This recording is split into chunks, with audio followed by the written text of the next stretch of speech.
जवळपास 26 ते 28 जागा त्यांना दाखवण्यात आलेल्या आहेत आणि भाजपला जवळपास 19 ते 21 अशा जागा दाखवण्यात आलेल्या आहेत। अर्थात कुठेतरी भाजप राज्यामध्ये पिछाडीवर जाताना दिसते या वोटर म्हणजे या सर्व्हेमध्ये। 5 राज्याच्या निवडणुकापूर्वी सुद्धा असा रिपोर्ट आला होता, सी सर्वेचा रिपोर्ट आला होता। परंतु आपल्याला बघितलं असाल ह्या एका लोकसभेत 100, 200, 250 लोक या ठिकाणी आपलं मत व्यक्त करतात, त्यावर हा रिपोर्ट तयार होतो आणि तो प्रकाशित करण्यात येतो। पण खरी वस्तुस्थिती काय आहे? मी जेव्हा 35 लोकसभेत जाऊन आलो आणि आता उद्या माळा आणि सोलापूरला जातो आहे, 47,412 लोकांशी मी बोललो, माझ्याकडे रेकॉर्डिंग आहे। त्यापैकी 16 लोक सोडले तर या देशाचे पंतप्रधान मोदीजी व्हावेत असंच मत भाजीपाला विकणाऱ्यापासून तर पाणीपुरीपासून तर विकणाऱ्यापर्यंत आणि एकदम मध्यमवर्गीय, आर्थिक दुर्बल आणि सर्व समाज, महिला, शेतकरी, सर्व समाज यांनी व्यक्त केला आहे महाराष्ट्रामध्ये। त्यामुळं 45+ जागात भाजप आणि महायुती जिंकेल हा माझा दावा आहे। आणि हा दावा केवळ तोंडाच्या वाफा नाही आहे, काही लोकांना तोंडाच्या वाफा फेकण्याची सवय आहे। तुम्हाला जेव्हा निवडणुकीचे निकाल येतील तेव्हा राज्यातले आमचे जे आम्ही 32,000च्या वर सुपर वॉरियर तयार केलेत आणि एक सुपरवायझर वॉरियर 600 घरी जाणार आहे। एका लोकसभेत आम्ही 3.5 लाख घरी प्रवास करणार आहोत आणि या प्रवासातनं मी तुम्हाला आणि जे काही समर्थन आम्हाला मिळतं आहे त्यातून 100% 45 जागा जिंकून येतील आणि 45+ म्हटलं आहे मी, 45 नाही म्हटलं आहे, 45+। जर आम्ही चुकलो नाही, काही आमचा कुठे ॲक्सिडेंट झाला नाही तर 48 ही जागा जिंकू शकतो, ही स्थिती महाराष्ट्रामध्ये आहे। या सगळ्या याच्यामध्ये काय साधारणतः फॉर्म्युला काय ठरलेला आहे? कारण अजित पवार गट आणि शिंदे गट आता तुमच्या सोबत आहे, त्यावरती काही, कारण महाविकास आघाडीचा फॉर्म्युला जवळपास निश्चित झालेला आहे। काल सुप्रिया सुळे म्हटलं की येत्या 15 दिवसात आम्ही जाहीर करणार। महाविकास आघाडीला उमेदवार सुद्धा मिळणार नाही, ही स्थिती होणार आहे। महाविकास आघाडीला उमेदवारी मिळणार नाही अशी स्थिती होणार आहे। काही उमेदवार जाहीर होतील आणि सोडून चालले जातील अशी परिस्थिती होणार आहे। आणि त्यामुळं आम्हाला आमचा जो महायुतीचा विषय आहे त्यामध्ये आमचे केंद्रीय नेतृत्व आणि राज्याचे 3ही नेते लवकरच निर्णय करतील आणि आमचेही उमेदवार लवकरच केंद्रीय पार्लमेंटरी बोर्ड जाहीर करेल।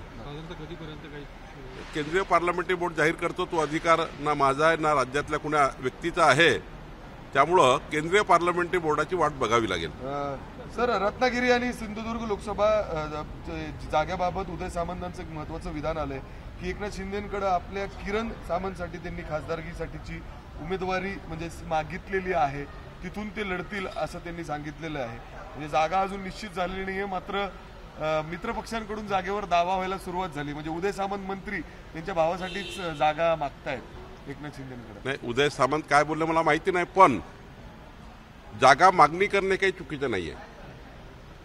आम्ही इतक्या जागा मागू, काही जागा ते मागतील, पण शेवटी आमचा फॉर्म्युला काय आहे? शेवटी प्रत्येक सीट आम्हाला जिंकायची आहे, जिंकण्याकरता लढायचं आहे। त्यामुळे एकनाथ शिंदेजी किती लढतील, अजितदादा किती लढतील, भाजपा किती लढेल हे महत्त्वाचं नाही आहे। माननीय पंतप्रधान मोदीजी 3ऱ्यांदा पंतप्रधान पदाची शपथ घेतील मेच्या महिन्यात, तेव्हा महायुतीचे 45+ खासदार कसे उभे राहतील हा आमचा फॉर्म्युला आहे। पण इथं तर इच्छुकांची मोठी रांग लागलेली आहे, या इच्छुकांमध्येच तर कुठेतरी वाद निर्माण होईल। म्हणजे पुण्यात जर बघितलं तर 3-4 इच्छुक आहेत, कसं करणार आहे? भाजपामध्ये एकदा किंवा महायुतीमध्ये एकदा उमेदवार ठरला, उमेदवार ठरेपर्यंत कॉम्पिटिशन असेल, उमेदवार ठरेपर्यंत मागणी केली पाहिजे। प्रत्येक कार्यकर्त्याचा पक्षाकडे अधिकार आहे मागणी करण्याचा आणि प्रत्येक कार्यकर्त्यांनी त्या बाजूने कामही करायचा अधिकार आहे। परंतु एकदा निर्णय झाला की भाजपामध्ये मग सारं त्या ठिकाणी कुणी त्याविरुद्ध काही करत नाही, सर्व कामाला लागतात. सर, बारामतीचं काय असणार आहे? कारण अजितदादांनी जरी सांगितलं असतं की आम्ही ती जागा लढवणारच, तुम्ही बारामती तुमचं खास लक्ष राहिलंय, तुम्ही सातत्याने तिथं गेलात. याच्या अगोदर देखील तुम्ही मिशन बारामती केलं होतं, पण काय त्याच्या हाती लागलं नाही. आता तरी हाती लागेल का? म्हणजे दादांच्या, तुमच्या, कोणाच्या तरी? दादानी लढले काय ना आम्ही लढणं काय सारखंच आहे. शेवटी आम्ही महायुती लढतोय. त्यामुळं मी एवढा दावा पक्का केला की बारामतीमध्ये करेक्ट कार्यक्रम होईल आमच्या विरोधकाचा, आणि तो करेक्ट कार्यक्रम होणार आहे. दादानी सुद्धा त्यांच्या कर्जतच्या बैठकीत सांगितलं की 4 लोकसभा आणि त्यांना अजून पाहिजे असेल तेवढं काय ते निर्णय करतील, पण बारामतीमध्ये महायुतीत जिंकणार. 51% मतं घेऊन जिंकणार. 51% मतं घेऊन जिंकणारच. बारामतीमध्ये महायुतीच्या उमेदवार या सुनेत्र पवार असाव्यात असा आपला आग्रह असणार आहे का अजित पवारांना? नाही, मी शेवटी हेच म्हणतो आहे की जो काही उमेदवार ठरेल 51% मतं निवडून येईल, हा माझा दावा आहे. सर, संजय राउत ने कहा है कि बीजेपी जो है वो उद्धव ठाकरे से डरती है, इसलिए अयोध्या में राम मंदिर इनॉग्रेशन के दिन बुलाया नहीं है. वो अगर वहाँ जाएंगे तो उनकी जय जयकार शुरू हो जाएगी जय श्री राम के बजाय. देखिए, संजय राउत जी के इस बयान पे हमारे नीतीश राणे जी ने पूरा उत्तर दिया है, लेकिन ये पूरा विश्व जानता है, पूरा देश जानता है, देश की सारी जनता जानती है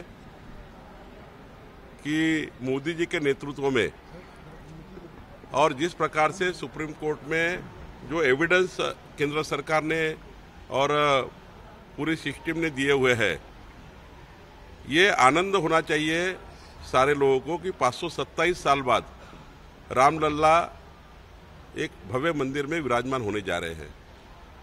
तो इसका दुख कुछ लोगों को है, और ये विश्व जानता है कि मोदी जी ने इसके लिए क्या क्या एफर्ट लिए हैं. मोदी जी ने जिस प्रकार से एफर्ट लिए, हमारे सारे विचार परिवारों ने इस प्रकार से काम किया है. फिर 65 साल कांग्रेस पार्टी की सरकार थी, उस समय क्यों नहीं किया गया? अब मोदी जी के नेतृत्व में हो रहा है तो आनंद व्यक्त करना चाहिए, और रामलल्ला सबके लिए ही दर्शन करने के लिए खुले हैं. अब उस दिन के कार्यक्रम में कितने लोगों की व्यवस्था है, क्या है, कितने वहाँ पे क्या क्या व्यवस्था हुई है, ये तो हम नहीं बता पाएंगे. आयोजन समिति की क्या व्यवस्था है वही बता पाएंगे. सर, एकीकडे अदानींच्या विरोधात मोर्चा काढला जातोय मुंबईमध्ये, आणि दुसरीकडे काल शरद पवारांनी त्यांचं कौतुक केलं, त्यांचा आभार मानलेला आहे. त्या सगळ्याच्यामुळे महाविकास आघाडीमध्ये एकीकडे उद्धव ठाकरे विरोधात मोर्चा काढतात आणि पवार इकडून उद्धव करतात. काय नाही, मला अपेक्षा होती की जेव्हा शरद पवार साहेबांनी अदानींचं कौतुक केलं तेव्हा काहीतरी एखादा ट्विट उद्धव ठाकरे करतील अशी मला अपेक्षा होती. आणि मी बघितलं की आतापर्यंत काही उद्धव ठाकरेंनी ट्विट केलं नाही.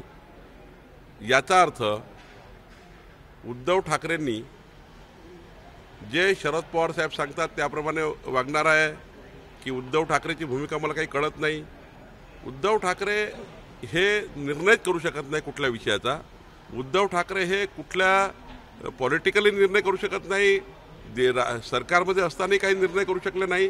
त्यामुळं एक दिवस असा येईल की शरद पवार साहेब सुद्धा उद्धव ठाकरेंना कंटाळून जातील आणि उद्धव ठाकरे सुद्धा कंटाळून पवार साहेबांना रामराम करतील. कुठे जातील? पवार साहेब कंटाळले तर कुठे जातील? पवार साहेब कुठे जातील? तर पवार साहेबांनाच विचारावं लागेल, कारण उद्धव ठाकरेंना कंटाळले तर दुसरा पक्ष कुठला राहतात? कुणाबरोबर जायचं? उद्धव ठाकरेंजीच्या बद्दल मी सांगितलं आहे की जर शरद पवार साहेबांनी अडाणीचं कौतुक केलं आहे तर उद्धव ठाकरेंनी ट्विट का केलं नाही त्यांच्या विरुद्ध की पवार साहेब तुम्ही आमचे महाविकास आघाडीचे नेते आहात, तुम्ही हे चुकता आहेत, तुम्ही या गंभीर व्यक्तीला त्या ठिकाणी व्यक्तीकडनं असा CSR स्वीकारला आहे वगैरे वगैरे जे काय असेल. खूप वाट बघतो आम्ही उद्धव ठाकरेंची, त्यांच्या भूमिकेची. येत नाही आहे. त्यामुळं मला वाटतं की एक दिवस असा येणारच आहे की जसं सरकार गेलं तसं महाविकास आघाडीमध्येही मी परवा सांगितल्याप्रमाणे निवडणुकीच्या उमेदवारीचे फॉर्म भरेपर्यंत महाविकास आघाडीमध्ये अनेक तुकडे दिसतील. आणि त्यामुळं आणि मतदानाच्या दिवशी तर ज्या दिवशी मतदान होईल त्या दिवशी अपनी पार्टी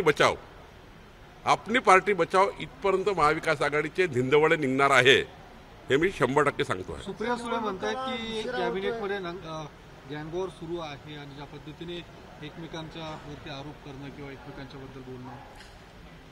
महाविकास आघाडीच्या उद्धव ठाकरेच्या मुख्यमंत्री असतानाच्या सरकारपेक्षा 1000 पटीनं चांगलं सरकार महायुतीचं आहे. त्यामुळे त्या सरकारची तुलना आणि या सरकारची तुलना जर माननीय सुप्रियाताईंनी केली तर त्यांना पुढं मग बोलायची इच्छा होणार नाही. सरकार सध्या शहरामध्ये निवडणुका नसल्यामुळे किंवा नगरसेवक नसल्यामुळे सामान्याचे कामं होत नाही. अनेकदा तक्रारी नागरिक जे आहेत ते घेऊन जायचं कुणाकडे हा विचार करत आहे. 2 वर्ष झालं पुणे महापालिकेमध्ये नगरसेवक नाही. आता हा प्रश्न सुप्रीम कोर्टमध्ये पेंडिंग आहे. हा काही भाजपाने थांबवला नाही आहे. सुप्रीम कोर्टमध्ये प्रभाग रचनेला धरून महानगरपालिकेच्या निवडणुका होत नाही. महाविकास आघाडीने चुकीच्या पद्धतीने प्रभाग रचना केली, महायुतीने ते दुरुस्त केली, त्याविरुद्ध महाविकास आघाडीचे नेते सुप्रीम कोर्टात गेले आहे. त्यामुळे सुप्रीम कोर्टाचे निकाल लागेपर्यंत आता ही वाट बघावी लागणार, त्यांनाही बघावी लागणार, आपल्याला बघायला लागेल, जनतेला बघायला लागणार. शेवटी सुप्रीम कोर्टाकडे केस आहे. सुप्रीम कोर्टाच्या निकालाची वाट बघू.